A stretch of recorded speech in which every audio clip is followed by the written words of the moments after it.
വിലങ്ങ് അയക്കാതെ കാണാൻ പറ്റൂല എന്ന് മറ്റുള്ളവർ പറഞ്ഞതിനെ സാധൂകരിക്കാൻ വേണ്ടിയിട്ട് റഹീം കളിച്ച നാടകമാണ് വിലങ്ങ് അയക്കാതെ തന്നെ ഇന്ന ഉമ്മ കണ്ടാ മതി എന്ന് പറഞ്ഞത്. മനസ്സിലായില്ലേ? അപ്പൊ ഇനി ഒരിക്കൽ കൂടി പറയാണ്, റഹീമിന്റെ നാടകങ്ങളും റഹീമിനെ ഇങ്ങനെ കൊണ്ട് ഒരു വലിയ സൂപ്പർ സ്റ്റാർ പദവിയിലേക്ക് കൊണ്ടുപോലും അവസാനിപ്പിക്കുന്നതാണ് ഏറ്റവും നല്ലത്. കഴിഞ്ഞ ദിവസം കൊല്ലപ്പെട്ട 1.5 വയസ്സുകാരന്റെ കേസുമായി ബന്ധപ്പെട്ടിട്ട് ബഹുമാനപ്പെട്ട മന്ത്രി ബിന്ദു കൃഷ്ണയുടെ ഒരു റിപ്പോർട്ട് ഇന്ന് വായിച്ചു. ആ പ്രതിയെ പുറം ലോകം കാണിക്കില്ല എന്ന്. ഇത് തന്നെയാണ് മൊത്തം കേരളത്തിലെ മൊത്തം മലയാളികളുടെയും അല്ലെങ്കിൽ ഈ കുറ്റവാളിയെ കുറിച്ച് മനസ്സിലാക്കിയ ഈ കുറ്റകൃത്യത്തെ കുറിച്ച് മനസ്സിലാക്കിയ എല്ലാവരുടെയും ഒരേ സ്വരത്തിലുള്ള അഭിപ്രായം ഇത് തന്നെ ആണ്.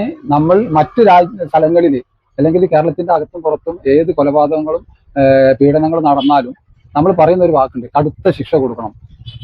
അപ്പോൾ എടുത്തു പറയുന്ന ഒരു കാര്യം സൗദി അറേബ്യയിലെ പോലെ നൽകണം എന്ന് സോഷ്യൽ മീഡിയയിലും അല്ലാതെയും നമ്മൾ നിരന്തരം പറഞ്ഞുകൊണ്ടിരിക്കുന്ന അതേ ആളുകളാണ് ഇപ്പോൾ റഹീമിനെ ആഘോഷിച്ചുകൊണ്ടിരിക്കുന്നത്.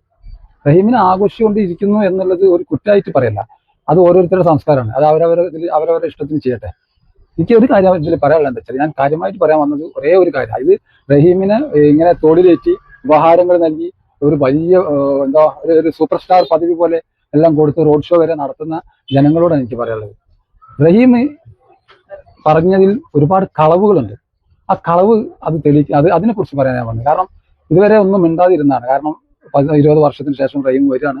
റഹീം വന്നു, ഉമ്മേന്റെ അടുത്ത് കണ്ടു, ഉമ്മേന്റെ സന്തോഷം. അത് നമ്മൾ എല്ലാവരും ആഗ്രഹിച്ചാണ് ഉമ്മേന്റെ സന്തോഷം. പക്ഷെ കഴിഞ്ഞ ദിവസം ഒരു പ്രധാന ചാനലിൽ അത് കൊടുത്തൊരു ഇന്റർവ്യൂവിൽ അവൻ പറയുന്ന ഒരു വാക്കുണ്ട്.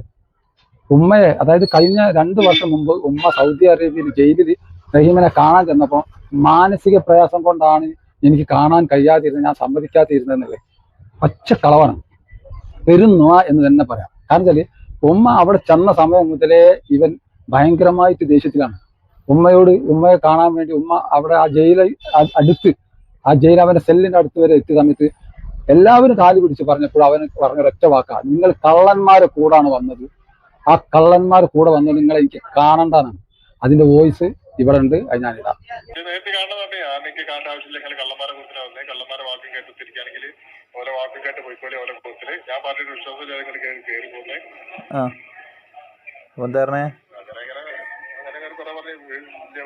കാണാൻ വേണ്ടി ശ്രമിച്ചു, ഞാൻ എനിക്ക് കാണേണ്ട ആവശ്യമില്ല. പോലീസുകാരും കുറെ നിർബന്ധിച്ച് കുറെ ഭീഷണിപ്പെടുത്തി. ഞാൻ പറഞ്ഞിട്ട് ഷർട്ടൊക്കെ ഊരി കുറച്ചാണ്ട് ഇളകി. അപ്പൊ എല്ലാരും തണുത്ത് ഏറെ പ്രതീക്ഷയോടുകൂടി ഉമ്മ ഇവിടെ അങ്ങോട്ട് പോകുന്നു. ഉമ്മ പോയ കാരണത്തെ നാട്ടുകാരടക്കം ഒരുപാട് പരീക്ഷിക്കുക മാത്രമല്ല, ഈ പിരിവ് നടക്കുമ്പോൾ ഉമ്മക്ക് കിട്ടിയിരുന്ന പൈസ, അതായത് ജനങ്ങൾ ഇങ്ങനെ കോരിച്ചൊരിഞ്ഞ് പൈസ ഇങ്ങനെ കൊണ്ടു കൊടുക്കുകയാണ്. ഈ നമുക്കറിയാലോ, ബോച്ച ഇറങ്ങിയ സമയത്ത് അത് വന്ന പൈസയുടെ ഒഴുക്ക് വല്ലാത്തൊരു ഒഴുക്കായിരുന്നു. നമുക്ക് ഈ പെട്രോൾ പമ്പിൽ ഈ മാറുന്ന പോലെയായിരുന്നു നമ്മളെ ഇത് മാറിക്കൊണ്ടിരിക്കുന്നത്. അപ്പൊ അങ്ങനെയുള്ള സമയത്ത് പൈസ തികഞ്ഞു എന്ന് പറഞ്ഞ ഈ സമിതിക്കാരോട് കൊണ്ടുവന്ന പൈസ തിരിച്ചു കൊണ്ടുപോകാൻ പറ്റില്ല, എന്നാൽ ഇത് ഉമ്മക്ക് കിടക്കട്ടെ എന്ന് പറഞ്ഞിട്ട് ഉമ്മന്റെ കയ്യിൽ കുറെ ആളുകൾ പൈസ കൊടുത്തിരുന്നു. ആ പൈസ ഉമ്മയുടെ കയ്യിലുണ്ടായിരുന്നു. പക്ഷെ ആ പൈസ ഉമ്മ മകനെ കാണാൻ പോയതിന്റെ ഒരൊറ്റ കാരണം കൊണ്ട് അവിടുത്തെ ചില നാട്ടുകാർ തിരിച്ചു വാങ്ങിച്ചു. അതവിടെ നിൽക്കട്ടെ, അതൊക്കെ ഇനിയുള്ള ആളുകൾ തീരുമാനിക്കണം. ഇതിന്റെ നേരും നെറിയും ഇതിന്റെ എല്ലാം ജനങ്ങൾ തീരുമാനിക്കണം. നിങ്ങളെനിക്ക് കാണണ്ട, ഞാൻ 10 ദിവസം കൊണ്ട് ഞാൻ നാട്ടിലെത്തും, എന്നിട്ട് കാണാം, അവിടെ വന്നിട്ട് കാണാന്നാ പറഞ്ഞത്. അത് പറഞ്ഞിട്ട് ഇപ്പൊ വർഷത്തായി നിങ്ങൾ മനസ്സിലാക്കണം കേട്ടോ. ആ 10 ദിവസം പറഞ്ഞിട്ട് ഇപ്പൊ ഈ പെരുന്നാളിന് എത്തുമ്പോ എത്ര വർഷങ്ങൾക്ക് ശേഷമാണെന്ന് മനസ്സിലാക്കണം. അത്രയും കാലം ആ ഉമ്മ നീറി വീണ്ടും കഴിയേണ്ടതിന് പകരം ആ ഒരു കാഴ്ച കണ്ടിരുന്നെങ്കിൽ നല്ല സന്തോഷത്തോടെ. എന്നിട്ട് അവിടുന്ന് അവൻ ഇതിൽ ഈ റിപ്പോർട്ടിൽ പറയുന്നത്, ഈ വാർത്താ ചാനലിൽ പറയുന്നത് എന്താ വെച്ചാല്, ഇതിന്ന് പുറത്തിറങ്ങുമ്പോൾ വിലങ്ങ വെക്കും, കയ്യിലും കാലിലും വിലങ്ങ വെച്ച്. ആ ഒരു രൂപത്തിൽ എനിക്ക് ഉമ്മനെ കാണാനുള്ളൊരു വിഷമത വളരെ വിഷമിച്ചു. അടുത്ത ദിവസം പിന്നെ എംബസി ഉദ്യോഗസ്ഥരും ഈ സിദ്ദീഖ് തൂവർ എന്ന് പറഞ്ഞാൽ അദ്ദേഹം ജയിലിൽ വന്ന ഓഫീസർമാരെ കണ്ടു, കുറച്ച് കാര്യങ്ങൾ ബോധ്യപ്പെടുത്തി, കുറച്ച് ഇളവ് നൽകണമെന്ന് പറഞ്ഞു. അങ്ങനെ അവർ എന്തൊരു സാധാരണ തോന്നിയ കാരണം കയ്യിലുള്ള വിലങ്ങ് മാത്രം അയച്ചെന്ന് ഉമ്മനെ കാണുമ്പോൾ കാലിൽ വിലങ്ങുണ്ട്. 1.5 മണിക്കൂർ കാണാനുള്ള സൗകര്യം അവർ ഒരുക്കി തന്നു. നീ നാട്ടിലെത്തി, വളരെ സന്തോഷം, ഉമ്മന്റെ കൂടെ കൂടി. പക്ഷെ ഒരു കാര്യം നീ കരുതണം, ഇതിന് സാക്ഷികളായത് നിന്റെ വീട്ടിൽ തന്നെ ഉണ്ട്. നിന്റെ അമ്മാവന്, നിന്റെ ജ്യേഷ്ഠൻ നസീർ, നിന്റെ അമ്മായി, ഇവർക്കെല്ലാവർക്കും ഇതിന് സത്യാവസ്ഥ അറിയാം. നീ എന്താണ് പറഞ്ഞത്, നിന്നെ ഉമ്മയുടെ അടുത്തേക്ക് അവർ ജയിൽ അതിർക്കത്തിൽ കൊണ്ടുവരുമ്പം അവര് മനുഷ്യത്വപരമായിട്ട് സ്വന്തം ഉമ്മയെ പോലെ കരുതിയിട്ട് അവര് മനുഷ്യത്വപരമായിട്ട് നിന്റെ കയ്യിലെ വിലങ്ങയച്ചു. കാരണം ഒരു ഉമ്മയുടെ മുന്നിൽ മകനെ വിലങ്ങ് വെച്ച് കാണരുത് എന്നുള്ള ആഗ്രഹം കൊണ്ട് അവര് വിലങ്ങയച്ച് കാണാൻ ശ്രമിച്ചപ്പം, വിലങ്ങയക്കാൻ ശ്രമിച്ചപ്പം അത് വേണ്ട, ഉമ്മ ഇങ്ങനെ വിലങ്ങോടെ കണ്ടാ മതി എന്ന് പറഞ്ഞ് വാശി പിടിച്ച് കച്ചറുണ്ടാക്കിയാളഞ്ഞി. എന്നിട്ട് ആ പോലീസ് ഉദ്യോഗസ്ഥരുടെ സന്മനസ് കൊണ്ട്, അവരുടെ മര്യാദ കൊണ്ട്, അവർക്കൊക്കെ ഉമ്മമാരോടുള്ള സ്നേഹം കൊണ്ട് അവര് ബലമായിട്ട് നിന്റെ കയ്യിലെ വിലങ്ങ് അയച്ചിട്ടാണ് നിന്നെ ഉമ്മന്റെ മുന്നിൽ കൊണ്ട് ഇരുത്തിയത്. അതൊക്കെ നീ മറച്ചു വെച്ചിട്ട് മറ്റുള്ള ആർക്കൊക്കെ വേണ്ടിയിട്ട് നീ ചാനലിൽ വന്ന് സംസാരിക്കുകയാണെങ്കിൽ ഇനി ഇതിലപ്പുറമുള്ള കാര്യങ്ങൾ നമുക്കിവിടെ തുറന്നു പറയേണ്ടി വരും. അതുകൊണ്ട് വായടക്കി എന്തെങ്കിലും തൊഴിൽ ചെയ്ത് നല്ല രീതിയിൽ ആ ഉമ്മയുടെ കൂടെ ജീവിക്കാൻ നോക്കാം, മനസ്സിലല്ലേ? പിന്നെ ബോച്ച ഇറങ്ങിയതിന്റെ പേരിൽ പല ആളുകൾക്കും ഭയങ്കര പ്രശ്നമുണ്ട്, വിഷമമുണ്ട്. ബോച്ച ഇറങ്ങിയതിന് സ്വന്തം റീച്ച് കിട്ടാതെ പോയ കുറെ ആളുകളുണ്ട്. അതൊക്കെ അവരൊക്കെ ഇപ്പോൾ സോഷ്യൽ മീഡിയ ഇങ്ങനെ വന്നോണ്ടിരിക്കുക. ഓരോരുത്തരും ഇങ്ങനെ അവരെ കുറിച്ചിട്ട് ഫോട്ടോയും വീഡിയോയും ചെയ്തുകൊണ്ടിരിക്കുകയാണ്. അവരെ മറന്നുപോയത്, ഇവരെ മറന്നുപോയത്. സുഹൃത്തുക്കളെ, നിങ്ങളൊന്ന് മനസ്സിലാക്കണം, കോടിക്കണക്കിന് മലയാളികളുടെ കാരുണ്യം, മലയാളികൾ മാത്രമല്ല അന്യഭാഷക്കാർ, ദേശക്കാർ പൈസ കൊടുത്തിട്ടുണ്ട്. ഇതൊക്കെ ഇരിക്കെ തന്നെ റഹീം ഒന്ന് വിചാരിച്ചോ, റഹീമിന്റെ കോടംപോയിലെ ചില നാട്ടുകാർ നിന്റെ ഈ ജീവിതം, അതായത് നിന്റെ ഈ രണ്ടാം ജീവിതം, അത് ഞങ്ങളുടെ ഔദാര്യമാണ് എന്നിട്ട് നിന്റെ പിന്നാലെ നിന്റെ നാട്ടുകളിലുള്ള കൂടും എന്നുള്ളതിന് യാതൊരു സംശയമില്ല. നോക്കിക്കൊണ്ട് സഹായ സമിതിക്കാര് റഹീമിന്റെ ഉമ്മയെ കൊണ്ടുപോകുന്നതിന് ഒരു തടസ്സം പറഞ്ഞത് എന്താന്ന് വെച്ചാല്, റഹീമിനെ വിലങ്ങ് വെച്ചിട്ട് കാണിക്കുള്ളൂ, അല്ലാതെ കാണിക്കില്ല. അത് ഉമ്മക്ക് കാണാൻ സങ്കടമായിരിക്കും, അത് ഭയങ്കര പ്രയാസമായിരിക്കും, അതുകൊണ്ടാണ് കാണിക്കാത്തെന്ന് പറഞ്ഞത്. അതൊന്നും അല്ലായിരുന്നു അതിന്റെ. അതൊക്കെ നമുക്കറിയാം, നമ്മൾ അതിനെക്കുറിച്ച് ഇപ്പൊ ഞാൻ പറയുന്നില്ല, അതൊക്കെ നമുക്ക് പിന്നീട് പറയാം. ഈ രീതിയിൽ പറഞ്ഞ് ഫലിപ്പിച്ച് എല്ലാം കഴിഞ്ഞിട്ട് റഹീമിന്റെ ഉമ്മ പോകുന്നത് എങ്ങനെയാണെന്നത് എല്ലാം സഹിച്ചാ ഉമ്മ അവിടെ ഇരുന്നു. അങ്ങനാണെങ്കിൽ അങ്ങനെ, വരുമ്പോ വരട്ടെ, കാണാൻ പറ്റിയ കാലത്ത് കാണട്ടെ. ആ ഉമ്മ ഓരോ ദിവസം നേരി ജീവിച്ചു.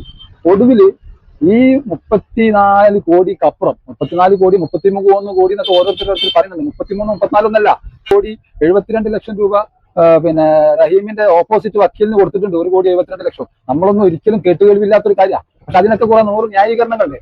അതൊക്കെ കൊടുത്തിട്ടും പിന്നെയും ഇതാ വരുന്നു റഹീം എന്നാ പറഞ്ഞത്. അവര് ഈ പൈസ കൊടുത്തു കഴിഞ്ഞാൽ ഉടനെ റഹീം ഇറങ്ങുന്ന സമിതിക്കാർ പറഞ്ഞു. ഇനി ഇതിലിനി പ്രധാനപ്പെട്ട കടമ്പകളൊന്നും ഇല്ല എന്ന് വിചാരിക്കുന്നു. ഇല്ല, ഇനി യാതൊരു കടമ്പകളില്ല, ഇനി കടമ്പകളൊന്നുമില്ല. ഇനി ചില ഫോർമാലിറ്റീസ് ഉള്ളു, അതൊക്കെ എത്രയും പെട്ടെന്ന് തരണം ചെയ്യാൻ കഴിയും. സമിതിക്കാർക്ക് കേസിനെ കുറിച്ചിട്ട് ഒരു വലിയൊരു ധാരണ ഉണ്ടായിരുന്നില്ല എന്ന് എനിക്ക് മനസ്സിലായിരുന്നു. കാരണം അതുകൊണ്ടാണ് അവരത് പറഞ്ഞത്. കാരണം ഈ രണ്ട് കേസ്, അതായത് ഗവൺമെന്റിന്റെ കേസും പ്രൈവറ്റ് കേസും, ഇത് രണ്ട് ഘട്ടങ്ങളാണെന്നും ഇതിന് 2 തരം ശിക്ഷകൾ ഉണ്ടാവുമെന്നും ഒട്ടും ബോധമില്ലാത്തവരായിരുന്നോ സാമൂഹ്യ ഇതിൽ ഇടപെട്ട ആളുകൾ എന്നുള്ള സംശയമുണ്ട്. അതിലിടപെട്ട ഇതെല്ലാം അറിയാവുന്ന ആളുകളെ മാറ്റി നിർത്തിയിട്ടാണ് ഇവർ കുറച്ച് ആളുകൾ ഈ കളിയൊക്കെ കളിച്ചത്. എന്നിട്ട് മാസങ്ങളോളം ഇത വരുന്നു ഇന്ന ഡേറ്റ് എത്തി മൊത്തം ഉമ്മയെ മാത്രമല്ല ജനങ്ങളെ എല്ലാം ഇങ്ങനെ മുൾമുന്നിൽ നിർത്തിയ സമയത്ത് ഒടുവിൽ ഉമ്മയുടെ ആശ അറ്റപ്പോഴാണ് ഉമ്മ പറഞ്ഞത്, എനിക്ക് എന്റെ മോനെ കണ്ടേ പറ്റൂ. നോക്കണം, 18 വർഷം കഴിഞ്ഞാലാണ് ഉമ്മ പറഞ്ഞത്, എനിക്ക് എന്റെ മോനെ കണ്ടേ പറ്റൂ, നിങ്ങൾ ആരും ഇന്നെ കൊണ്ടേറ്റില്ലെങ്കിൽ ഞാൻ ഇവിടുന്ന് ഇറങ്ങി പോകുമെന്ന് ഉമ്മ വാശി പിടിച്ചതിന്റെ പേരിൽ മാത്രമാണ് 18 വർഷങ്ങൾ ശേഷം, അതായത് 2 വർഷം മുമ്പ് ഉമ്മ മകനെ കാണാൻ അങ്ങോട്ട് പോയത്. ഏതാണ്ട് 2 വർഷം ആവുന്നു ഇത് പോയിട്ട്. ആ പോക്ക് ഏതൊക്കെ രീതിയിൽ, ഇതിന്റെ എല്ലാ സത്യാവസ്ഥയും നസീറിന്, അതായത് റഹീമിന്റെ ജ്യേഷ്ഠൻ നസീറിന് ഇതിന്റെ എല്ലാ കാര്യങ്ങളും അറിയാം, A to Z കാര്യങ്ങൾ അറിയാം. ഈ എന്നെ എംബസിയിലെ ഉദ്യോഗസ്ഥരും മറ്റും പറഞ്ഞിട്ടാണ് എന്റെ വിലങ്ങ് അയച്ചത് എന്ന്, അല്ലെങ്കിൽ അങ്ങനെ ഒരു സൗകര്യം ചെയ്തു തന്നത് എന്നുള്ള പച്ചക്കള്ളം അത് പറയുമ്പോൾ അത് കേട്ടു നിന്ന നസീറിനോടാണ് എനിക്ക് പറയാനുള്ളത്. ഞാൻ നസീറിനെ വിളിച്ചിരുന്നു, സംസാരിച്ചിരുന്നു. ആ തെറ്റ് നസീർ പറഞ്ഞത് ഞാൻ 2 ദിവസം വിളിക്കാനാണ്. ഇന്ന് വരെ നസീർ അതേക്കുറിച്ച് വിളിക്കുകയോ തിരുത്താനോ തയ്യാറായില്ല. അതിന്റെ പേര കാര്യങ്ങൾ ഈ ചാനലിൽ ഇരുന്ന് വെറുതെ വിളിച്ച് പറഞ്ഞിട്ട് നിന്റെ അതായത് ശരിയായ ഒരു രൂപം ജനങ്ങളിലേക്ക് എത്തിക്കാതിരിക്കുക. ഇപ്പൊ ഒരു സൂപ്പർ സ്റ്റാർ പരിവേഷം തരുന്നുണ്ട് ഒരുപാട് ആളുകൾ. അത് എന്തിന്റെ പേരിലാണെന്ന് അറിയില്ല. കാരണം ഈ ഗ്രൂപ്പിൽ ആരോ അഭിനയമാണ് എന്ന് പറഞ്ഞപ്പോൾ കുറെ ആളുകൾ അയാളെ വിളിച്ചിട്ട് കുറേ ചീത്ത വിളിച്ചു. അത് സത്യമാണ്, ആ അഭിനയമാണ് എന്ന് പറഞ്ഞതിന് ഞാൻ അംഗീകരിക്കുകയാണ്. കാരണം ഇപ്പൊ ഈ പറഞ്ഞ കളവുണ്ടല്ലോ, ആ കളവ് ഒരു അഭിനയത്തിന്റെ തുടർച്ച തന്നെയാണ്. അതിന്റെ ആ അഭിനയിച്ചതിന്റെ അത് ഞാൻ ബട്ടൺസ് കാണാൻ, അത് നിങ്ങൾ നോക്കണം, ഉമ്മയെ കാണാൻ നിർബന്ധിച്ചതിന്റെ പേരിൽ സെല്ലിന്റെ ഉള്ളിൽ വെച്ചിട്ട് ഭ്രാന്തനായി അഭിനയിച്ച ആളാണ് ആര്? ഈ റഹീം. ആ റഹീമാ പറയുന്നത് എന്ത്, എന്നെ കൈവിലെങ്കിലാണ് കാണാന്നുള്ളതാണ്. ഒരിക്കലല്ല, ഒരു മജ്ലിസ്, ഒരു ഹാളിൽ ജയിലുദ്യോഗസ്ഥരും ഇവിടുന്ന് പോയ ആളുകളും കൂടെ ഉണ്ടായിരുന്ന സാമൂഹ്യ പ്രവർത്തകരും എല്ലാവരും ഒന്നിച്ച് അവരുടെ സാന്നിധ്യത്തിലാണ് റഹീമിനെ കാണിക്കാൻ തീരുമാനിച്ചതും റഹീമിനെ കൊണ്ടുവന്നതും അങ്ങോട്ടാണ്. പിന്നീട് ഈ നിർബന്ധങ്ങളിലെല്ലാം റഹീമിനെ കണ്ടതും അങ്ങനെയാണ്. ഒരിക്കൽ പോലും റഹീമിനെ വിലങ്ങ് വെച്ചിട്ട് കാണിക്കുള്ളൂ എന്നുള്ളത് ആരും പറഞ്ഞു കേട്ടിട്ടില്ല. അവര് സമിതിക്കാര് പറഞ്ഞിരിക്കുന്നു. ഇതൊക്കെ എന്ന് പറഞ്ഞാൽ ഈ വിലങ്ങ് അയക്കാതെ കാണാൻ പറ്റൂല എന്ന് മറ്റുള്ളവർ പറഞ്ഞതിനെ സാധൂകരിക്കാൻ വേണ്ടിയിട്ട് റഹീം കളിച്ച നാടകമാണ് വിലങ്ങ് അയക്കാതെ തന്നെ ഇന്ന ഉമ്മ കണ്ടാ മതി എന്ന് പറഞ്ഞത്. മനസ്സിലായില്ലേ? അപ്പൊ ഇനി ഒരിക്കൽ കൂടി പറയാണ്, റഹീമിന്റെ നാടകങ്ങളും റഹീമിനെ ഇങ്ങനെ കൊണ്ട് ഒരു വലിയ സൂപ്പർ സ്റ്റാർ പദവിയിലേക്ക് കൊണ്ടുപോകലും അവസാനിപ്പിക്കുന്നതാണ് ഏറ്റവും നല്ലത്. ആദ്യമായിട്ട് പറയാനുള്ളത് റഹീമിന്റെ ജ്യേഷ്ഠൻ നസീറിനോടും നസീറിന്റെ അമ്മാവനോടുമാണ്. നിങ്ങൾ അന്ന് ജയിലിൽ ഉണ്ടായ സംഭവങ്ങൾ നാട്ടുകാരോട് തുറന്നു പറയണം. എന്താണ് സത്യം എന്നുള്ളത്. ഈ റഹീം പറയുന്നത് പച്ചക്കള്ളാണെന്നുള്ളത് നിങ്ങൾക്ക് നന്നായിട്ട് അറിയാം.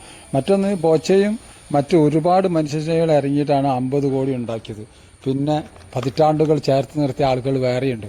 അവരൊക്കെ മറന്നിട്ട് ചാനലിന്റെ മുന്നിൽ വന്നിരുന്നിട്ട് വേറെ ആർക്കെങ്കിലും എന്തെങ്കിലും ഉണ്ടാക്കാനാണ് പരിപാടിയെങ്കിൽ അത് നല്ലതിനല്ല.